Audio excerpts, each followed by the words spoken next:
خدا یسوع مسیح کے نام میں آپ سب کو سلام۔ وہ نشان جس سے روم کانپتا تھا، یعنی صلیب، یسوع نے اس کو جیت کا نشان بنا دیا۔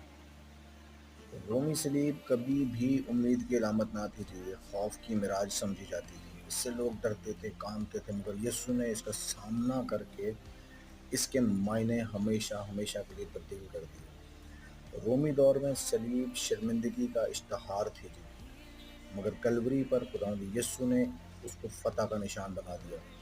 اب جب بھی ہم اس صلیب کی طرف دیکھیں تو صرف دکھوں کا نہ سوچیں، بلکہ یہ سوچیں کہ یسوع مسیح نے اس اذیت کی اعلی کار، یعنی اس صلیب کو جس پر لوگوں کو ٹارچر کیا جاتا تھا، جس پر لوگوں کو اذیت اور دکھ دی جاتی تھی، جس پر شرمندگی ہوتی تھی لوگوں کو، اس کو خداوند یسوع مسیح نے امید کی سب سے بڑی علامت بنا ڈالا۔ جے مسیح کی، خداوند آپ کے ساتھ ہو۔ God bless you.